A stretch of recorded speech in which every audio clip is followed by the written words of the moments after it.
Hello Year 10, so this is a video designed to help you with this task.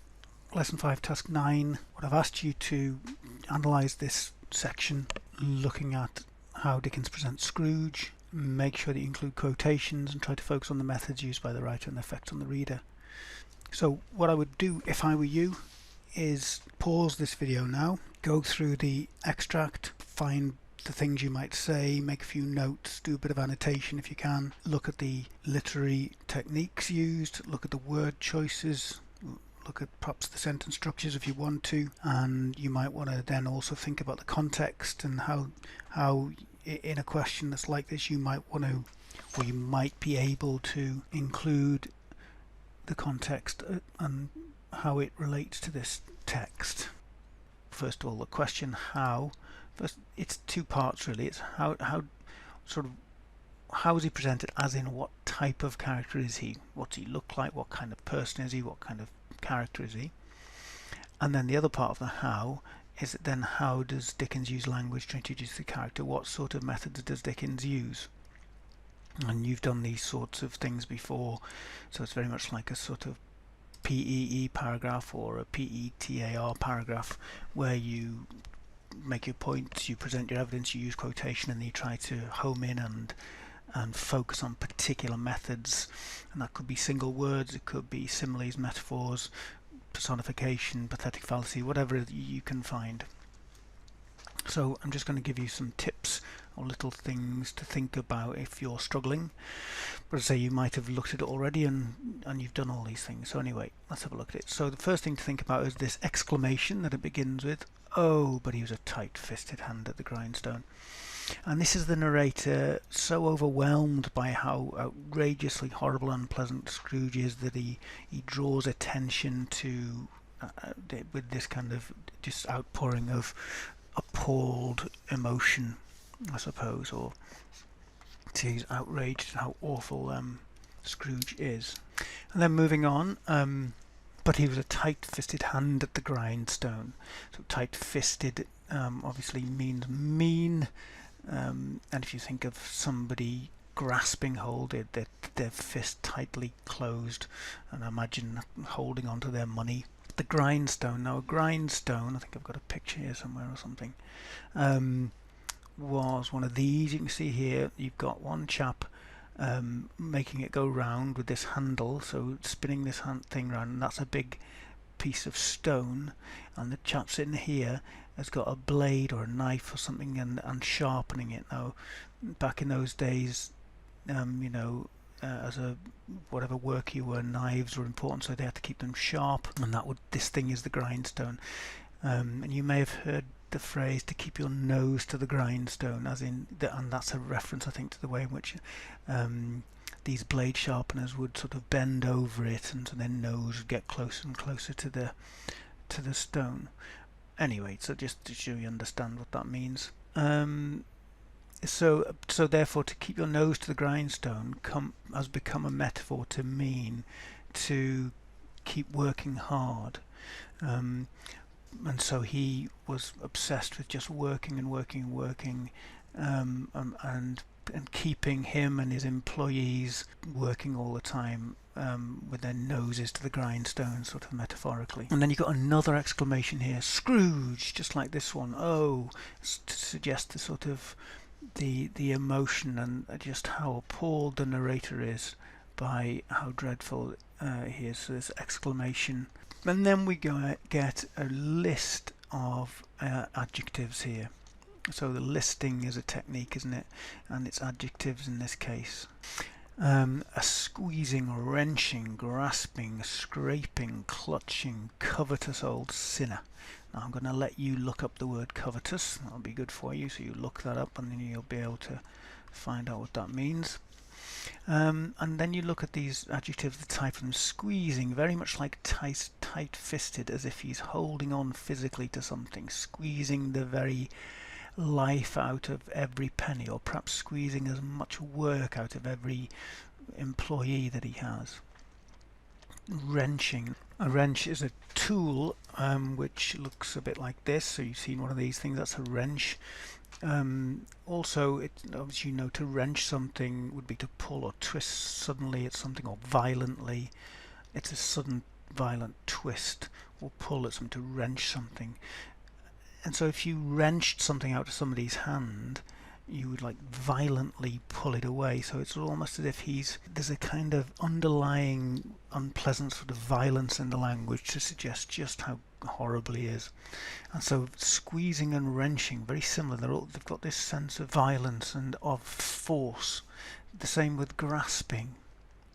Now, which again is very similar to wrenching and squeezing, and then scraping, as if you can imagine scraping out the bottom of something, like, I don't know, say you're running out of jam and you come to the very bottom of your jam or your peanut butter jar, you'd scrape and scrape and scrape and get the very last bit out.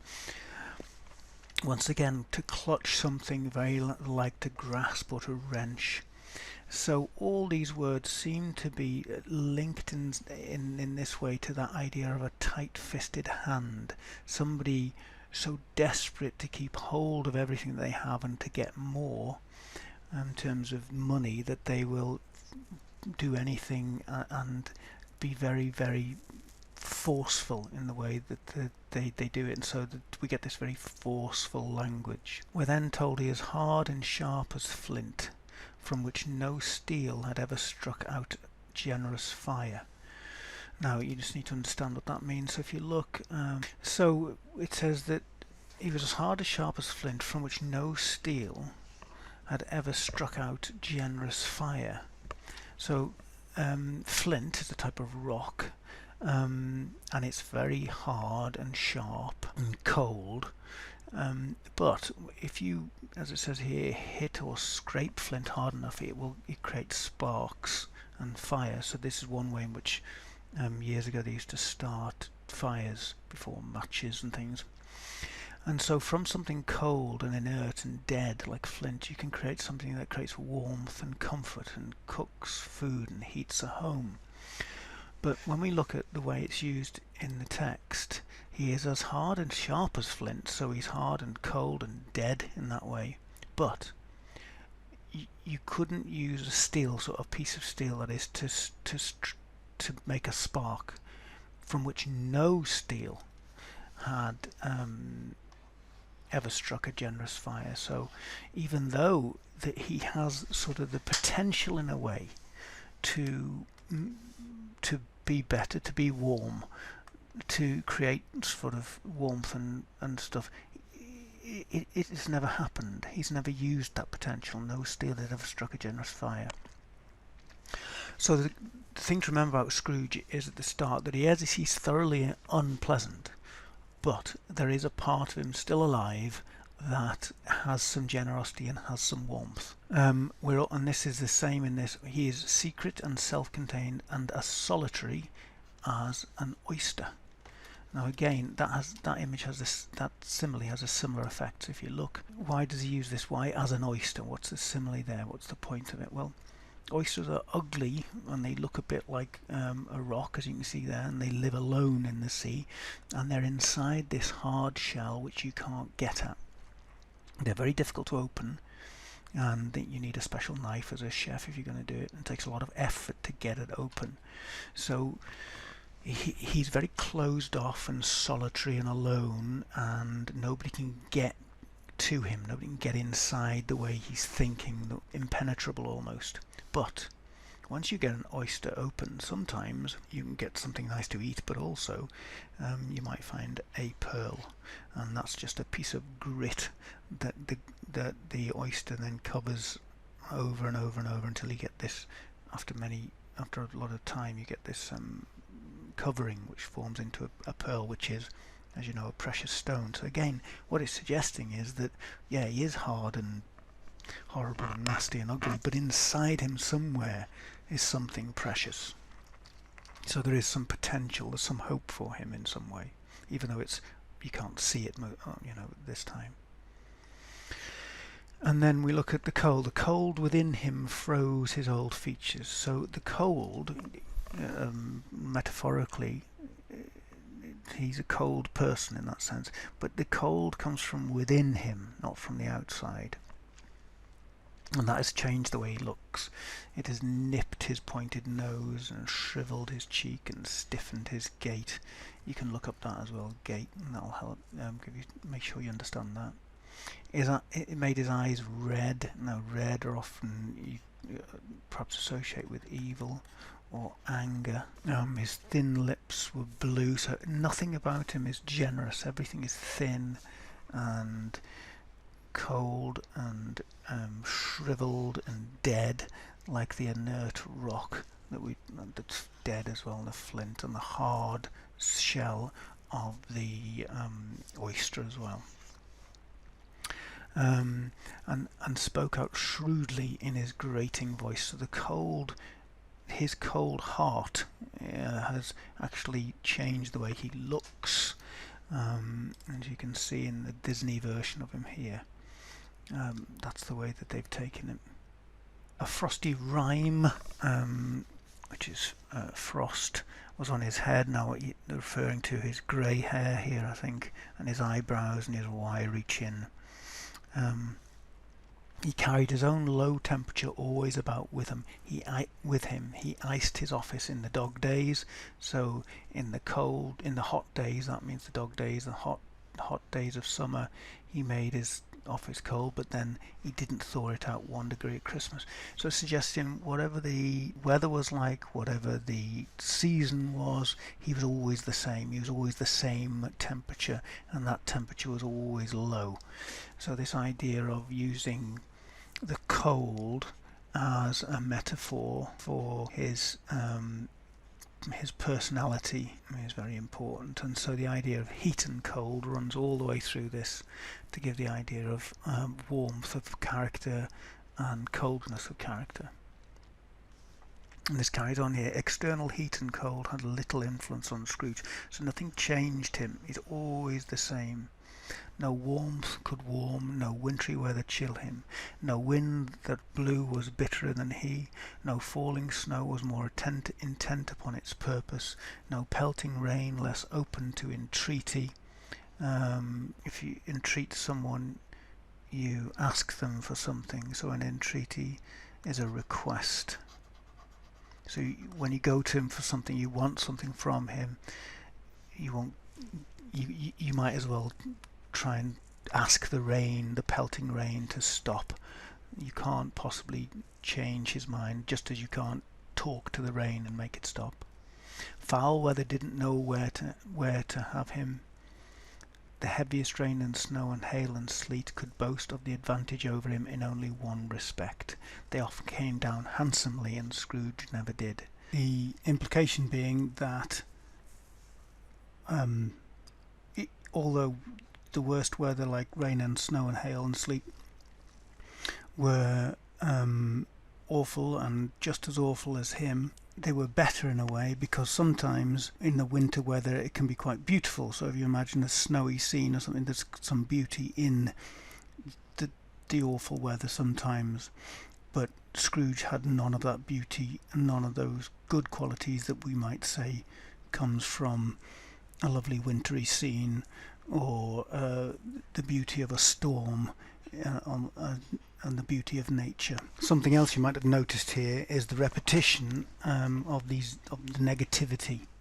So we're told that external heat and cold had no influence on Scrooge, so it doesn't matter whether it was a warm day or a hot day, he was exactly the same. And then there's lots of no's. No warmth could warm, no wintry weather could chill, no wind, no falling snow, no pelting rain. And even within these words, we've got the difference, the homophone of no, and within snow. So the writer's really hammering home that everything about not Dickens, I'm afraid. What did I say? Everything about Scrooge is negative.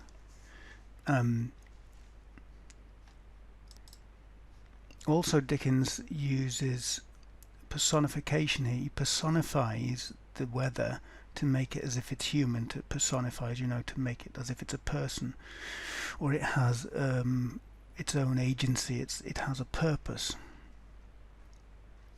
And it seems to be trying to get at that hard shell, trying to get inside Scrooge, because it can't warm him. However hard the weather tries to warm him, it can't. It can't warm him, it can't chill him. No wind that blew was bitterer than he, so he sort of outdid the weather in many ways, was more bitter, more horrible than the weather. No falling snow was more intent upon its purpose. So it's, to be intent upon your purpose is to be trying really hard at something, but it still can't compete with how vile and horrible and closed off Scrooge is. And it's as if this sentence is a strange sentence, which says foul weather didn't know where to have him, meaning almost as if the weather didn't know what to do, couldn't deal with him, because he was that unpleasant. So if you take some of these ideas, I hope that's helped you in this task. Obviously what we're trying to do is to get you to hand stuff into us through class charts or through taking pictures and sending them to us through email. If you really struggle and you can't do all the tasks, or you don't find yourself you've got the time, don't worry yourself too much, but try and do as much as you can in these difficult circumstances. And best of luck. Obviously you can email us at any time if you need a hand, or if there's something that doesn't work and you don't quite know what you're doing.